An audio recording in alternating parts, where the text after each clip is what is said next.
After transmigrating into a novel and becoming the villainess, the system ordered me to eliminate the antagonists. I stared at the two children before me, one tiny, the other slightly older, my face full of confusion. The system sneered, "Don't let their age fool you. They're the greatest villains in this novel. In the future, they will become omnipotent, ruthless tyrants who could erase your existence with a single word. Take my advice, deal with them now." The host family supervisor was still racking their brains to praise how well-behaved the two children were. Holding one in each hand, I declared, "I'll take both of them." Later, when the male lead caught up and saw the two children, his eyes reddened as he spoke with a trembling voice. "Your children with him, have they grown this big already?" One after transmigrating into the novel, the system demanded I eliminate the antagonists. In the bitter cold of deep winter, with snow swirling thickly, I stood at the doorstep of the foster home, staring at two wary-faced children before me. "Eliminate antagonists," the system replied, mechanically correct. "Don't let their size fool you. In the future, they will kill both male and female leads, including you, the supporting female character. This story world will completely collapse, and we systems will be out of jobs. Deal with them now to avoid future troubles." "I beg your pardon," I interrupted, "but doesn't your little world have any laws? To dispose of two living people, you should be looking for a serial killer, not me." The system froze for a moment, then erupted in fury. "This is your mission. Do you understand? Fail to complete it, and you'll be stuck in this world, doomed to perish with it." The electronic voice quickly faded away, so it didn't see the gleam in my eyes. "You should know the system gave me $1 million when I sent me to this world. That means if I can take good care of these two little ones in front of me, I could live off this $1 million for a lifetime." With that thought, I snapped back to reality. This host family looked like it was on the verge of collapse. When I arrived, the supervisor was listlessly scolding a group of kids who'd been brawling. Of course, among them were two antagonists, Leo and Noah. At that moment, the supervisor, hearing of my intention to adopt children, spoke with a dry throat as he listed the virtues of the two boys. "Leo is the older brother, cheerful and lively since childhood, and in excellent health." Hearing this, Leo lifted his head, sneered, and eyed me warily. I automatically converted the plot in my mind, short-tempered and fond of gang fights. "Noah is the younger brother, a bit weaker in health, but the child is extremely bright and sensible. He usually takes good care of his aunties and gets along well with other children. He is only 6 years old, yet he can already solve 5th grade math problems. A high IQ genius with a deceivingly gentle appearance, but actually full of mischief." I looked at Noah, blinking and smiling at me, feeling a chill run down my spine. The host family was short on funds, and the children could barely get enough to eat. Both Leo and Noah looked malnourished and a bit grubby. I was at a loss for what to do. After pondering for a minute, Leo lost patience, snorted, and turned away. "Get out if you don't want to adopt. I don't have time to play games with you." With one hand gripping his ear and the other scooping up Noah from the ground, I lifted my head with genuine determination. "I'll take both. No need to pack their things. We're leaving today." Two in each hand, I held the tiny fingers of two future arch-villains. The vicious, cunning, and utterly wicked antagonist, number 1 Leo, watched me warily. "Where are you taking us? To sell us off?"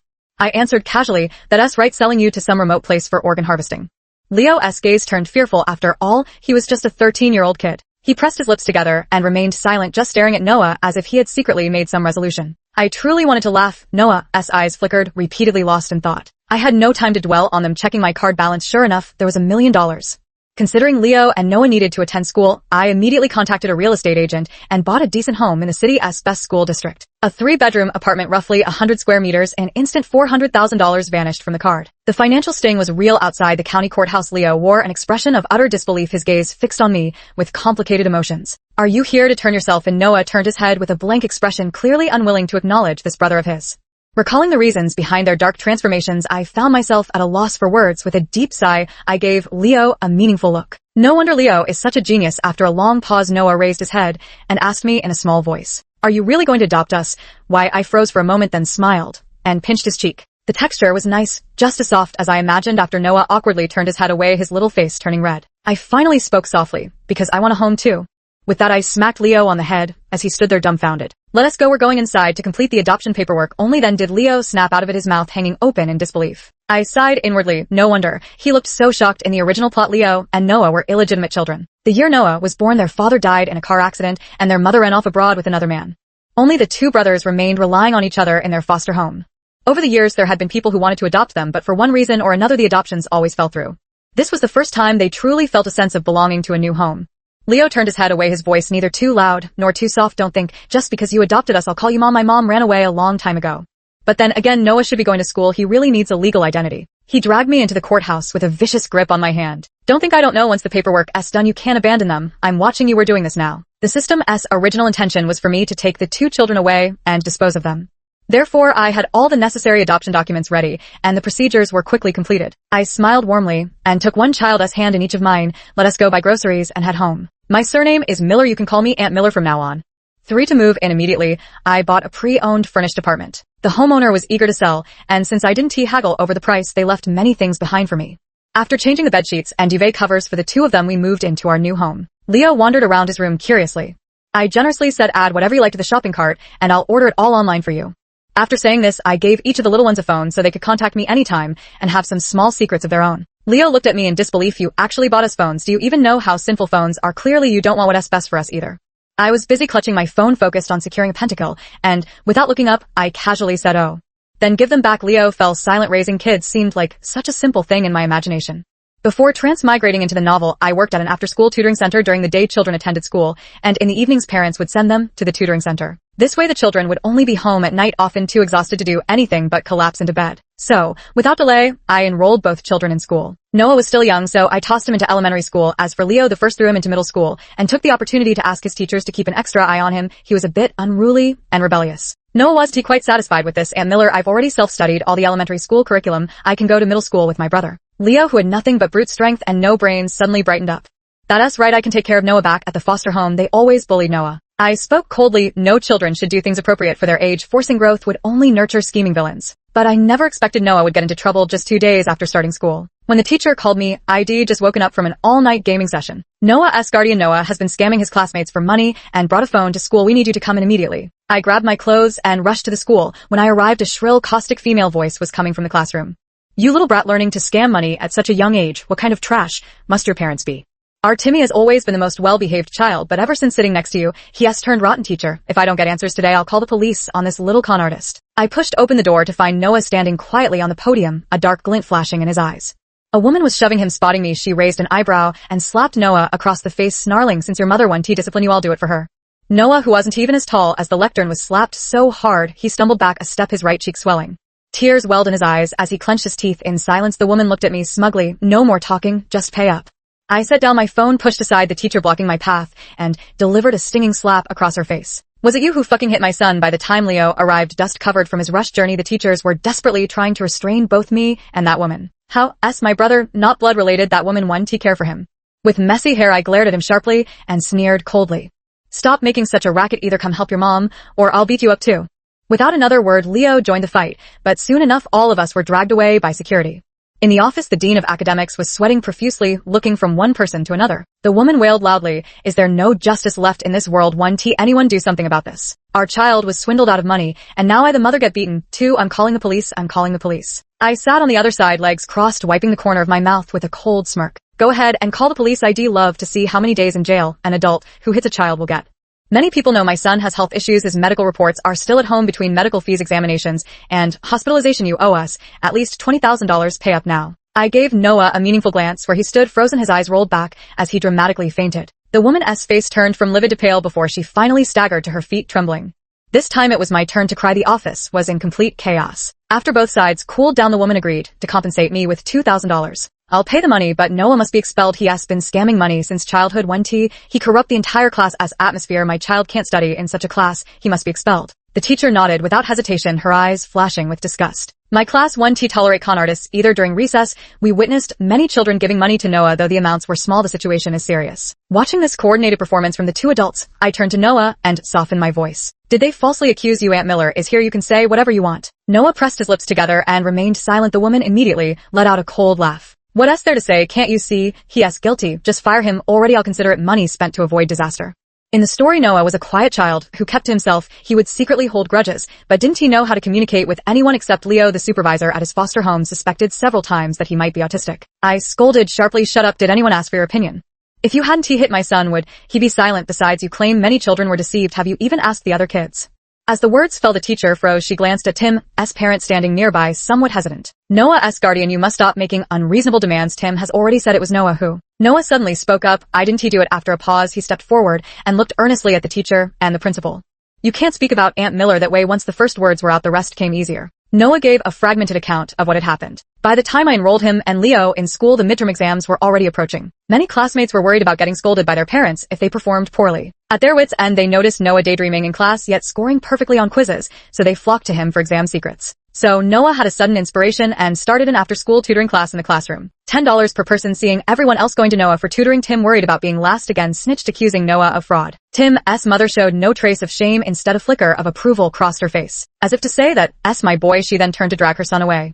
I watched the chubby boy who hadn't said a word the entire time and stopped the mother-son pair. My son earned that money fair and square, yet you accuse him of fraud and even slapped him. You think you can just walk away without apologizing? If you don't apologize today, you'd better keep your son under close watch. After all, I'm a single parent raising 2 kids with no job to tie me down. I'll be here waiting for him every single day.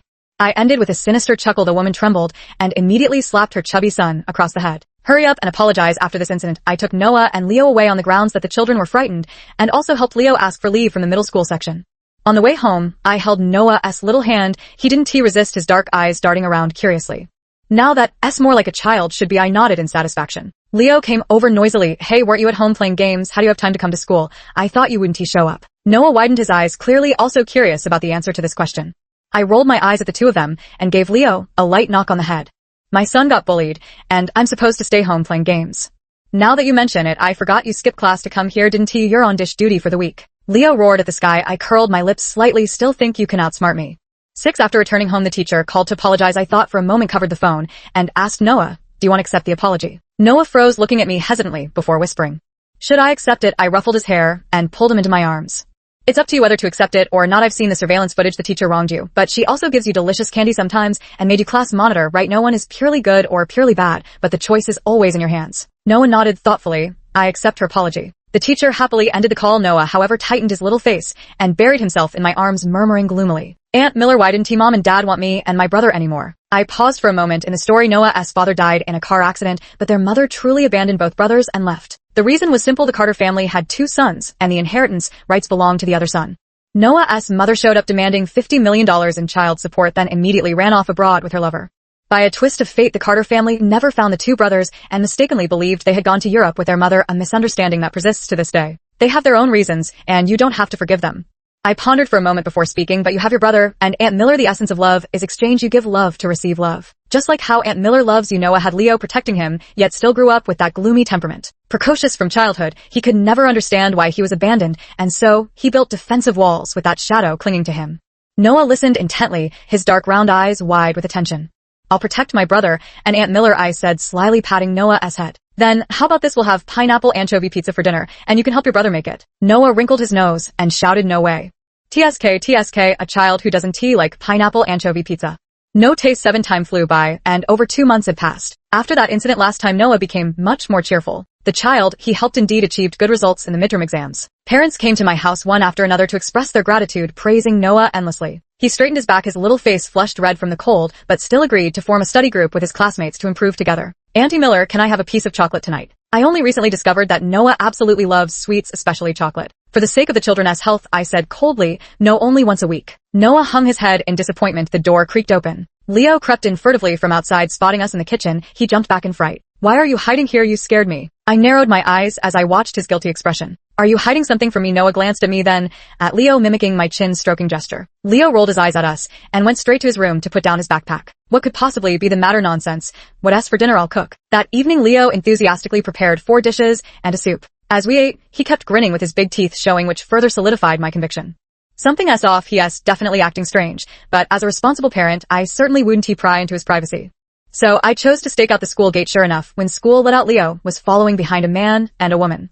The boy wore an indifferent and distant expression while the girl chattered excitedly at him, with Leo standing nearby grinning foolishly. As I got closer, I finally heard her voice. Ethan, let us go to the amusement park together this weekend. Leo leaned in. Amusement park? Where is it? I want to go too.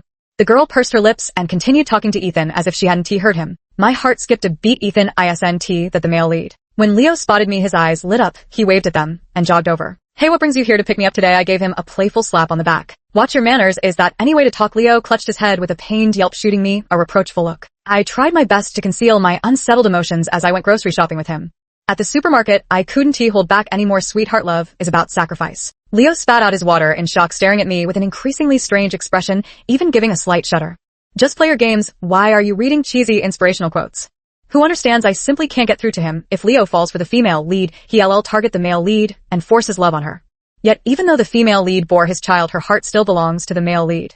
Not even the child acknowledges him. As father, how am I supposed to explain such cuckoldry? I simply resorted to parental authority, no puppy love allowed. 8 Leo started giving me the cold shoulder. In the original story, he had a years-long secret crush on the female lead Jessica, protecting her from the shadows and walking her home every day. But I never expected it would start as early as middle school. After Leo retreated to his room for the 3rd time without dinner, Noah gave me a worried look. I patted his hand. Don't worry, eat first, your brother S got lovesickness. Noah, still too young to understand what lovesickness meant, tilted his head at me in confusion. I couldn't resist pinching his adorable face. After finishing the meal and putting away the dishes, I went into the room to talk with Leo. Do you like that little girl named Jessica?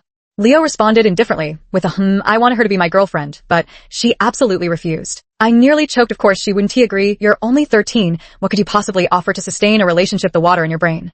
Leo's eyes gradually reddened. None of you understand me. I'd overturn the whole world just to see how I look in her eyes. With a straight face, I took out my phone. Got it recorded. I'll play this back at your wedding. Leo clamored to snatch it from me, but I stubbornly refused to hand it over. Your love is so earth-shattering. It's fine. Winter break is coming up. I'll send you to work at a construction site. After hauling bricks all vacation, you can do whatever you want. But you're not allowed to contact Jessica during this time. Leo's eyes lit up, breaking into a wide smile. I curled my lips slightly. On the first day of the holiday, I sent Leo to the construction site. Uneducated, unlike the highly intelligent Noah, his original path to becoming omnipotent in the story relied entirely on honed brutality through street fights. Apart from manual labor, like carrying bricks, he wasn't fit for anything else. On the first day, Leo went with great enthusiasm, but within a few days he seemed to have his soul drained, looking much older. When Noah came out after finishing his winter vacation homework, he was so startled that he screamed, Aunt Miller, there's a thief in the house. It startled me so much that my hand trembled while gaming, and the opponent took my character's life. I weakly shouted that, S your brother, not some thief. After a while, Noah called out again, Aunt Miller, Aunt Miller. Resigned, I got out of bed. I told you that S your brother. Mid-sentence, I stepped outside and immediately saw the tall, elegant, and aloof man standing at the door. He looked at Noah, then at the dark-haired Leo. His lips pressed together, his eyes gradually reddening. You and his child already this big. So I was the third wheel all along. Aiden Carter's face turned ashen inch by inch. I ignored him, instinctively glancing back at Leo behind me. Sure enough, his pupils trembled with shock, his face a mix of astonishment and hatred. Finally, Leo looked at me with a complicated expression. Aunt Miller, what's your relationship with him? I blinked. Aiden's eyes lit up. Aunt Miller. I looked at this pair of kids, and the grown man, my head throbbing. Leo, come with me for a moment first. Leo was older than Noah. When he was little, his mother had shown him a photo of the eldest son of the Carter family.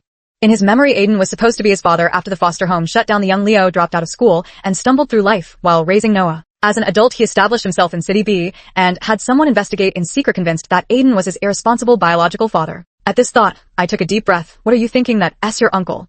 Leo's gloomy expression vanished. In an instant, he glanced at Aiden in the living room, who was sizing us up with wide eyes while politely inquiring about my relationship with the brothers, and his mouth fell open. Uncle, but he clearly, I sighed helplessly, clearly looks exactly like your father. It's normal for brothers to resemble each other. Aiden and Noah had been engaged in a subtle battle of wits for quite some time, neither managing to extract any information from the other. Aiden let out a sigh. Leo emerged, awkwardly staring at him with curiosity, before speaking bluntly.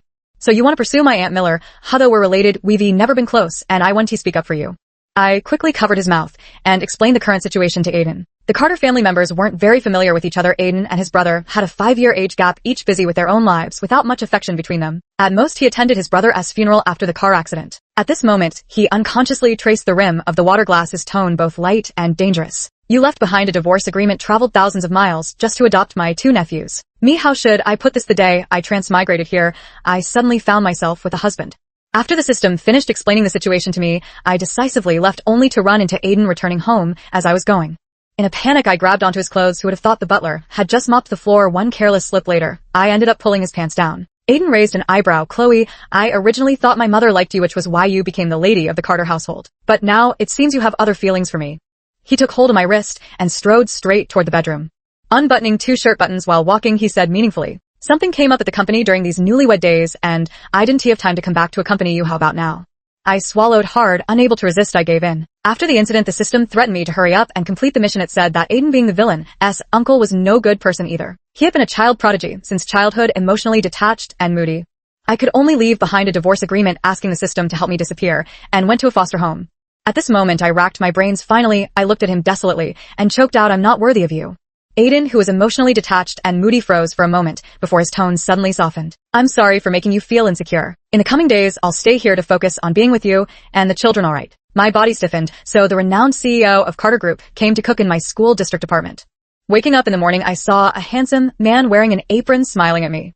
Chloe, get up and eat. I was a bit dazed, rubbing my eyes. Noah at the dining table took it all in stride, watching me thoughtfully.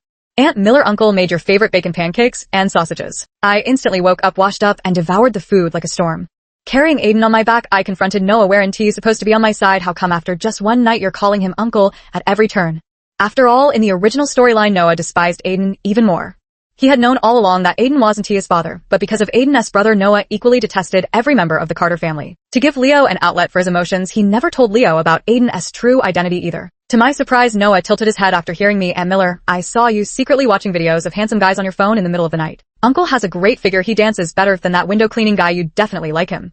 Speaking of great figures, well, he wasn't wrong. I patted his little head. A gentle male voice asked in confusion, what window cleaning guy?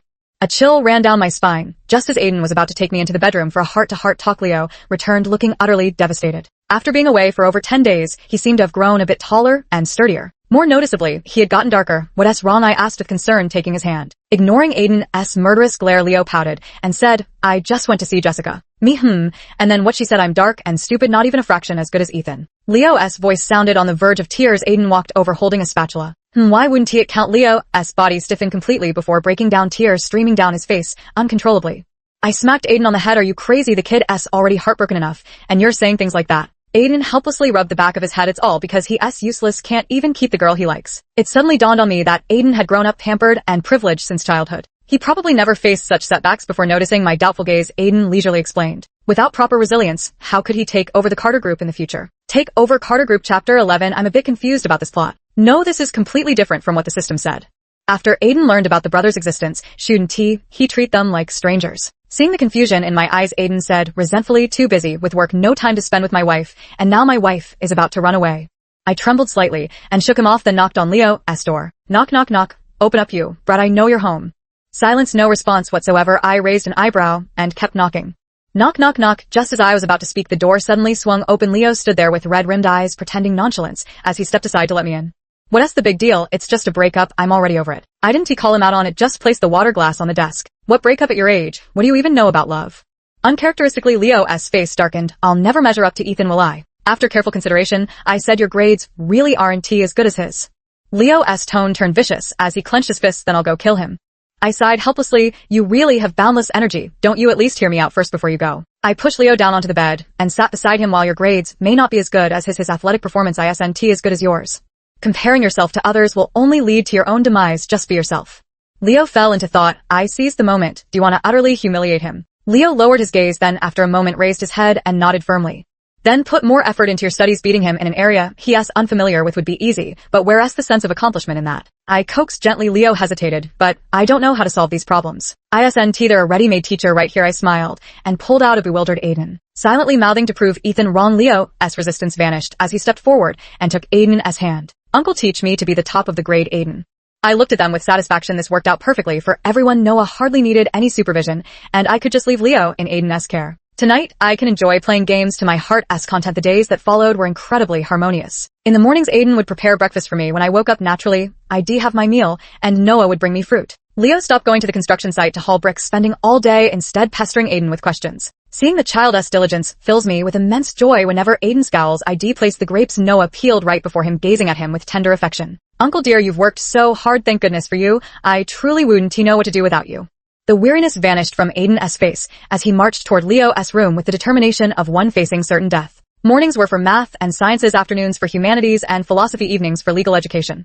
Aiden didn't have time to bother me, and Leo didn't have time to look for Jessica.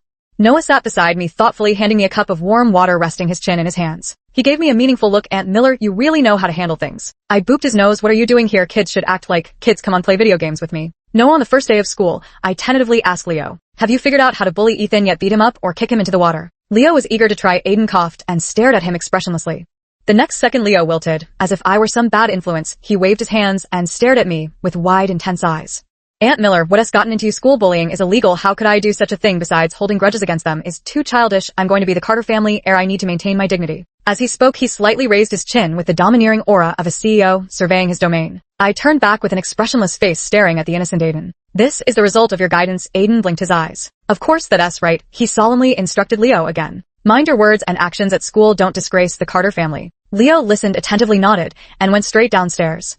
Leaving behind an aloof figure, I hesitated to speak. Well, as long as the outcome is good, as soon as the children left, Aiden moved closer. The warmth of his breath against my back sent a slight shiver. Through me I sighed, it's about time we talked about us. Did you sign the divorce papers? Aiden froze, then wrapped his arms around me from behind, his tone coaxing. Why divorce? I don't fool around. I can take care of the kids, and I can cook. I hesitated a bit. Most importantly, I still have billions in assets, all of which can be yours.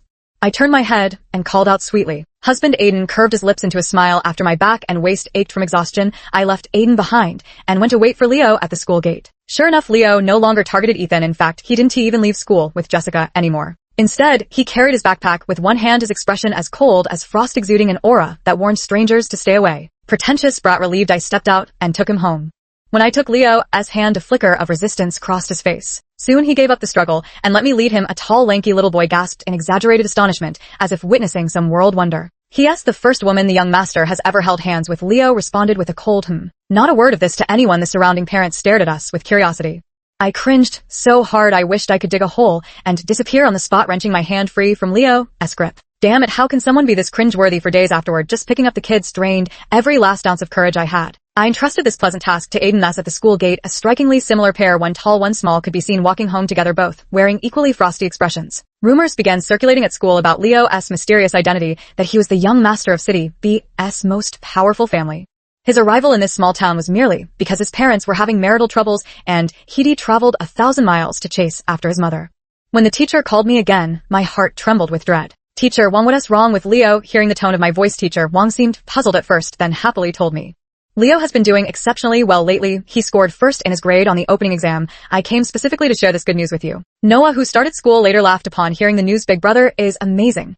I held his hand and smiled along. Shall we go pick up your brother together tonight? 14 something happened at Aiden's company, forcing him to rush back to City B overnight to handle it. Only Noah and I went to pick up Leo, but we never saw him arrive. After asking the teachers everywhere, they were just as confused. She said she'd watched the child leave the classroom. My heart sank. After calling the police, I immediately cried out to the system in my mind. System, quickly help me see where Leo went. Stop pretending. I know you've been watching all along. I kept shouting in my head until finally the system couldn't take it anymore and popped up. I really can't stand hosts like you who don't do their tasks properly. Don't you know we get docked so many points if missions fail? If I hadn't played dead, I'd be the one locked in the black room right now. I couldn't listen any longer and asked urgently, hurry up and tell me where exactly is the person. The system wailed at the Swan Lake behind the school. I quickly handed Noah to the teacher and rushed inside. Running all the way to Swan Lake without even looking, I jumped in with a loud splash. After gulping down 2 mouthfuls of water, it finally hit me. Damn, and I can't swim at all. In my dazed state, I strained to keep my eyes open, desperately searching for Leo's figure. Not far away, a figure swam toward me. The voice was annoyingly familiar. Who the hell jumps into a lake for no reason? Holy shit, Aunt Miller. Later, I lost consciousness in the empty void of the system space. I found myself face to face with a Samyad. Are you the system? The Samyad, that's right. Do I look good? I heard humans love this breed the most. It helps lower their guard. So, I specifically chose this virtual avatar. Me thanks, but that is really unnecessary, since when do Samyad angels from decent households talk? In the system space, there were countless small worlds. It let out a woof, and my little world appeared before my eyes. In the scene, Leo carried me onto the ambulance while Noah cried, uncontrollably gasping for breath. Aunt Miller, don't go, you said we were family. Aiden, who had rushed over in a hurry, looked ashen and leaned against the wall, trembling. Leo looked at everything with self-reproach, murmuring, it's all my fault. If I weren't me, Aunt Miller wouldn't have jumped. The boy leaned against the hospital's white wall, weeping uncontrollably, until the doctor came out. 1 adult and 2 children rushed over to him. The patient may become vegetative, never to wake up again. Noah's vision went black as he fainted. Leo, his eyes red, pounded the wall in frustration, insisting on staying by my side. Aunt Miller won't leave until she wakes up. Aiden had no choice but to leave Noah in someone else's care while he and Leo stayed by my side. In the quiet hospital room, Leo wiped my face with unexpected gentleness, his usual boisterous demeanor replaced by tender care. Aunt Miller, I never told you how truly happy I am that you adopted us. That day outside the courthouse, I was afraid you'd regret it, afraid we'd lose our family again, that's why I said those words. At the end, his voice choked with emotion. Tears plopped onto the ground. Mom, when are you coming back? My nose tingled slightly as I spoke to the system beside me. Send me back, right now. The system stared at me in astonishment. Host's mission completed. The antagonist will not turn evil. You may return to your original world. Are you sure you wish to go back? I nodded firmly. When I opened my eyes, I found myself face to face with Leo, who was crying his heart out. He was crying when he suddenly got startled and hiccuped. Noah, who came in right after, lit up with joy and threw himself into my arms. Aunt Miller, you're awake. Aiden looked at me tenderly. Chloe, we've all missed you so much. Due to the complexity of the system program, it took him a full week to wake me up. My limbs were stiff, and it was Leo and Noah who volunteered to support me. In the system space, I saw the brewing storm in Aiden's eyes. She also learned the truth of the matter. It turned out that after Leo ranked first in his grade, his behavior became drastically different from before, all because he had grown excessively chinibu. She became the teacher's favorite student, even surpassing the male lead Ethan. Even Jessica came to ask him questions with a blushing face. But Leo ignored Jessica, putting on the exact same aloof act back then. You ignored me, now you're not worthy of my attention. Ethan harbored resentment in his heart, but he couldn't beat Leo in a fight, and now his grades weren't as good either. Even in terms of family background, he seemed inferior to the young master from City B. The anxious and flustered Ethan pushed Leo into the water. Aunt Miller, you don't need to save me, I can swim. Leo whispered beside me, puzzled. I asked, then why didn't you swim up? Leo sighed as the mysterious young master. I naturally can't let people see me looking like a drowned rat. I was planning to wait until everyone left before coming up. Who knew you'd jump in right as I was about to surface, and even gulped down several mouthfuls of water. I thought someone was in such high spirits they wanted to compete with the swans for a drink. Me. After this farce, the school decided to expel Ethan. In his rage, Aiden targeted Ethan's family. Now the family's company has completely collapsed. Ethan's parents were saddled with debt, and the entire family has long since fled to who knows where to hide. In my mind, the system sounded shocked. The protagonist halos of this world's male and female leads have vanished. Eliminate the villains. While this was an unexpected twist, it seems there won't be any plot developments affecting our lives from now on. Ever since I woke up, Noah has been clinging to me. His voice was soft yet filled with concern. Aunt Miller, are you feeling unwell? I playfully booped his little nose just like I used to. Not at all, I'm perfectly fine. Let us go home and have some pineapple anchovy pizza. One adult and two children wrinkled their noses simultaneously. Aunt Miller. Chloe, the end.